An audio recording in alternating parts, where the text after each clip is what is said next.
Bonjour, je vous ai déjà présenté pas mal de kits du Zeta Gundam, mais il m'a semblé juste de revenir aussi sur les vieilles maquettes des années 80, avec un Zeta Gundam, tenez-vous bien, au 1/60e. Voilà, je vous montre ma main juste à côté, vous voyez la boîte est énorme. Vous voyez aussi à l'illustration avec un dessin, je vais pas dire approximatif parce que il est sympa, mais bon, à vouloir faire des formes géométriques exactes, ça donne quelque chose de vraiment bizarre, notamment au niveau du bassin là, enfin bon, bref, même le buste, voilà, on a l'impression que c'est mis comme ça à plat, mais c'est une illustration de Kenichi Ichibashi. Alors je parle souvent de ce monsieur, on lui doit surtout, en tout cas, des illustrations que j'aime beaucoup, notamment sur Gundam, mais aussi sur l'Armor Dragonard. Donc voilà, on reconnaît quand même pas mal son style. Ce que j'aime bien en plus dans cette illustration, c'est que mine de rien, c'est le Zeta Gundam qui est mis à l'honneur, donc dans sa version 1/60e, mais derrière on a quand même le Gundam Mark II, Eric 178.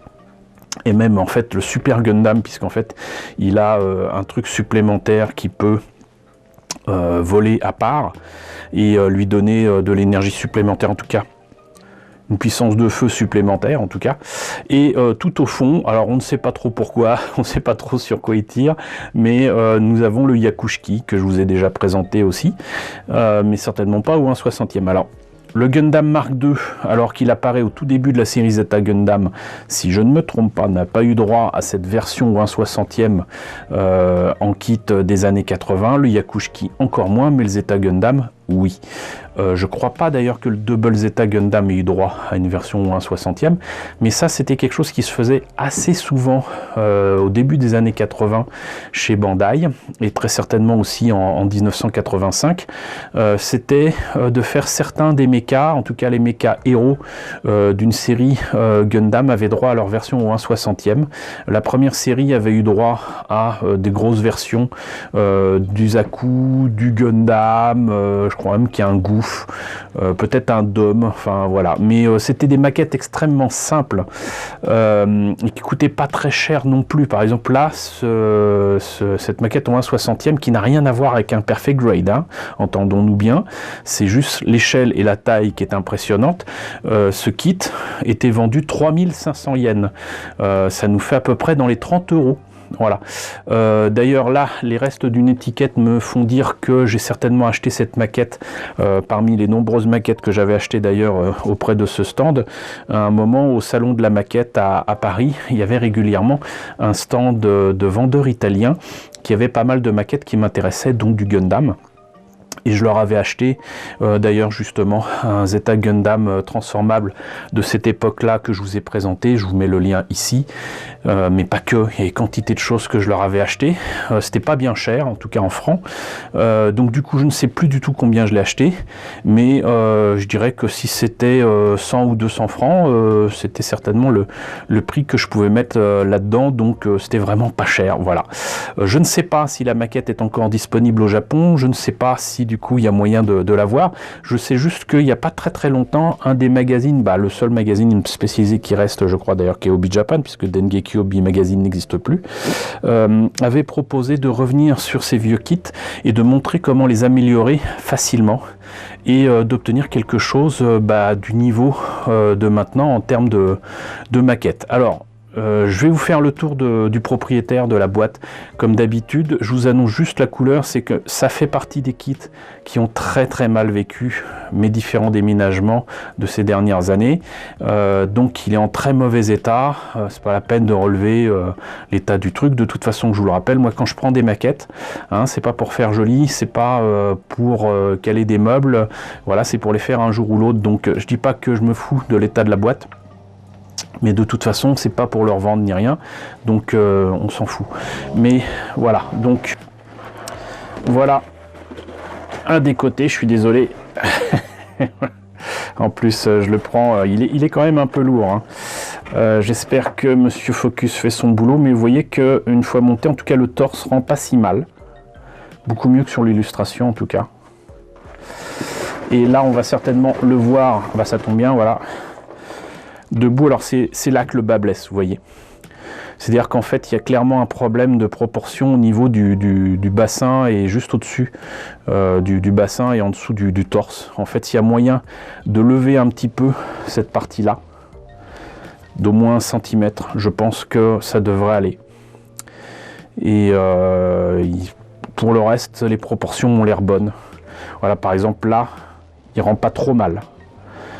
Et l'arrière est bon aussi. Il n'est pas transformable. Hein. Il n'est pas transformable du tout. Et je vous disais, donc voilà, 3500 yens ici, 1/60e 1985. Donc c'est un kit qui, mine de rien, a déjà 35 ans. Donc respect. On a fait le tour de la boîte en mauvais état. Ce que je vous propose, c'est de voir à l'intérieur ce que ça donne. Avant de voir les énormes pièces qu'il y a dans la boîte, notons que la notice de montage est plus grande qu'un Hobby Japan. Vous voyez que donc il y a une belle photo du modèle monté et peint, avec une belle lumière, etc. Mais on voit encore une fois le souci. Franchement, là, ça le fait. Là, ça le fait. À la limite, peut-être allonger peut-être encore un petit peu les jambes, peut-être allonger ici au niveau des pieds. Mais sinon, donc là, voilà, c'est là que le problème se pose vraiment. Et peut-être aussi à ce niveau-là, des pièces que je remplacerai volontiers par les pièces du Master Grade au 1 centième, parce que là, ça va pas. Pour le reste, sincèrement, peut-être changer les mains, et encore. Donc, ici, la notice avec donc la tête. Alors, maquette à l'ancienne évidemment, donc tout est à coller, tout est à poncer, étape après étape. Là par exemple, vous avez, je crois, des pièces transparentes quand même pour l'avant et l'arrière de la tête. Mais c'est particulier à l'intérieur où en fait vous avez un socle qui tient l'ensemble de la tête, les V fines à mettre dessus. Les mains sont par contre entièrement, les doigts sont en partie articulés, c'est-à-dire que cette partie-là est articulée, vous voyez. Ensuite, on attaque apparemment le reste des bras. Le bassin. Moi je pense sincèrement qu'en mettant un truc juste au-dessus du bassin, une pièce plastique ou quoi assez épaisse, ça devrait largement suffire. C'est ce que j'ai fait sur une maquette qui n'a rien à voir avec Gundam, qui est un Armored Trooper Bottoms, le Scopé Dog. Voyez la vidéo que je vous mets en lien ici. Sincèrement, c'était tout ce qu'il fallait. Une petite épaisseur de plus. Et ça marchait très bien. Donc là, apparemment, j'ai raté des étapes. Donc les bras, les jambes, les pieds, vous voyez là c'est en 2 parties, mais pour autant le talon et le reste du pied ne sont pas articulés. Voilà. Donc vous voyez les pièces sont vraiment très très simples, grosses mais très simples. Toutes les pièces sont en 2 parties, donc un temps de ponçage de fou. Le backpack, le torse qui du coup n'est pas articulé du tout. Là on rajoute donc les jupes. L'arrière du Zeta Gundam qui mériterait d'être un petit peu détaillé. C'est ce que faisaient de toute façon aussi les magazines spécialisés à l'époque. Ils montraient comment détailler, améliorer et pas qu'un peu. Et ça a donné d'ailleurs le fameux roman album de Gundam Sentinel dont je vous ai parlé. Voilà. Il y a des petites tuyères à mettre dans la jupe à l'arrière. Ici, on met tous les éléments. On rajoute quand même le cockpit. Pas de pilote. De toute façon, le cockpit ne s'ouvre pas, c'était la grande nouveauté dans les années 90 et 2000, mais là, c'est pas le cas. Et on rajoute les armes, dont l'épée. Et voilà, donc les pièces en présence sont ici. Ça indique d'ailleurs que les couleurs à mettre sur les pièces. Hein. Vous comprenez encore une fois pourquoi, quand j'étais plus jeune, je m'étais mis à peindre directement sur les grappes. Maintenant, à chacun son truc, certains vous diront c'est pas bon, ça va pas, etc. Moi sincèrement ça me facilite la vie et puis de toute façon après rien n'empêche de reprendre justement les choses qui ne sont pas peintes et qu'on enlève des grappes et de toute manière comme ça doit être poncé, etc. Pour moi ça ne change strictement rien. Donc voilà ce que ça donne. Là, le modèle monté et peint, encore une fois une très jolie photo. Et là, quelques images issues du dessin animé où on voit qu'il se transforme en Wave Rider, sauf que ce modèle ne le fait pas. De le montrer, c'est quand même un peu mesquin. Et voilà encore des dessins qui prouvent que c'est un vieux dessin animé, hein, mine de rien. C'est-à-dire que là, je pense qu'on a certainement l'inspiration du dessin Kenichi Ishibashi. Et là, vous avez le Rick Dias, le Yakushiki, le Zeta Gundam. Voilà, malheureusement, ces deux-là n'ont jamais été faits au 1/60e dans cette série-là. Et donc là, vraiment, c'est différents dessins pris du dessin animé. Là, vous comprenez pourquoi, dans le film, les films de Zeta Gundam sortis au milieu des années 2000, ils ne pouvaient pas reprendre les scènes telles quelles, c'était pas possible. Donc ils ont refait, malheureusement, sur ordinateur, ce qui fait qu'il y a quand même des scènes qui dénotent totalement du reste des scènes faites avec les personnages faits à l'ancienne des années 80. Mais bon, donc voilà, sympathique, et on en a pour son argent. Maintenant, regardez-moi la taille de ces pièces. Ça, vous voyez, c'est les jambes. Alors au niveau des proportions, c'est pas vraiment ça, mais encore une fois, ça peut se rattraper. Et vous voyez un petit peu quand même la taille du truc. Là, c'est une partie du torse, donc là vous voyez qu'effectivement, si on réduit un petit peu ici, et qu'on remet ça un petit peu plus vers le milieu, et qu'on rajoute de l'épaisseur plutôt en hauteur plutôt qu'en largeur, il faut penser à le faire ici aussi. Il y a moyen de faire quelque chose, mais c'est pratiquement aussi grand que ma main. Et ça, c'est que le torse. Donc vous voyez, voilà. Là, les jambes, partie du bassin, les cuisses, certaines articulations, les doigts, le bouclier, une partie des ailes, les tuyères qui du coup sont entièrement rouges. Là, les épaules, en partie du moins. Là, le reste du torse. Apparemment, j'avais peut-être dans l'idée de le commencer, mais il y a juste des pièces qui se sont enlevées. Mais là, vous voyez, ça, c'est la taille de la tête, quoi.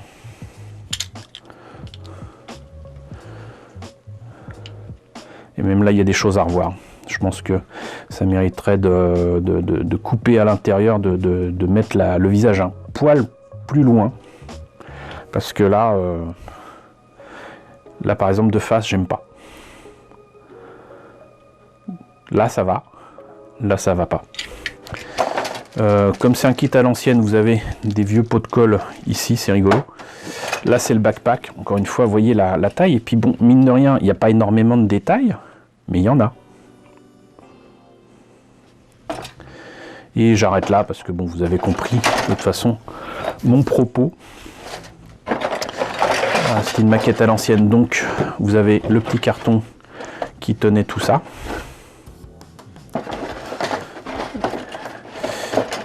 Et voilà, donc moi je vais peut-être le remettre à l'abri ici à plat, ça sera le mieux.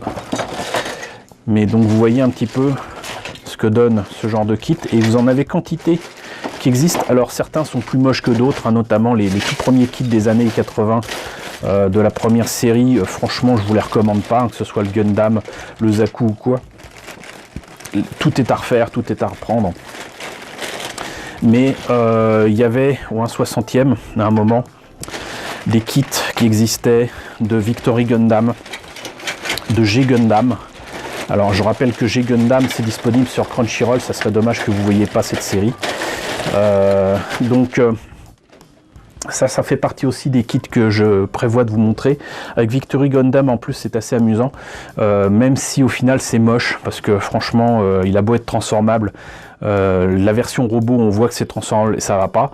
Le Victory Gundam, il faut que je vous montre ça, ça me permettra en plus de vous le montrer dans sa boîte et monté, puisque je l'avais trouvé en loose et ensuite un ami me l'a filé neuf, sachant que ma version loose était totalement incomplète, mais bon, ça me permettra de vous montrer ça. Il me semble aussi que j'ai normalement un kit de G Gundam, ça doit être le God Gundam, carrément.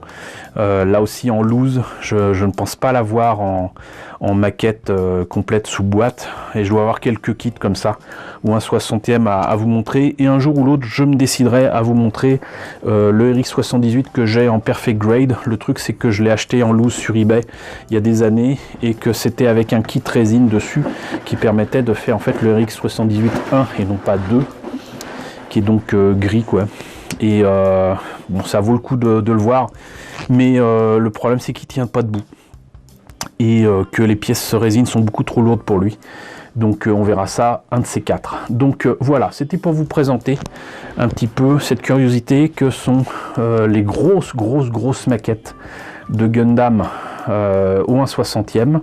Les maquettes des années 80, encore une fois, bon, valent le coup d'œil, mais ne sont en aucun cas du niveau des maquettes actuelles, et certainement pas des maquettes perfect grade. En fait, pour faire une comparaison, je dirais qu'en fait c'est plus proche de la logique des Mega Size qui étaient au 1/48, et encore les Mega Size je pense sont bien mieux articulés et bien mieux faits, mais c'est normal, c'est beaucoup plus récent.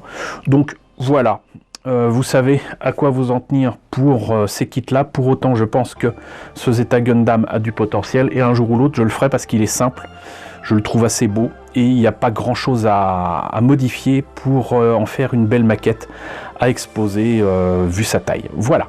Et bien écoutez, j'espère que ce petit retour dans le passé vous a intéressé. N'hésitez pas à me dire ce qu'il en est dans la section commentaires. N'hésitez pas à liker, n'hésitez pas à partager, n'hésitez pas à vous abonner si ce n'est pas déjà le cas. Coucou nombreux abonnés qui nous ont rejoints ces derniers temps, bienvenue ici. Coucou aux grands anciens qui me suivent désormais depuis plus de 4 ans. Merci à tous de votre fidélité, merci à tous de votre soutien sur Tipeee et sur Paypal. Je vous laisse avec le générique de fin avec les contributeurs de la chaîne, et je vous dis donc à très bientôt pour la présentation d'un nouveau kit Zeta Gundam.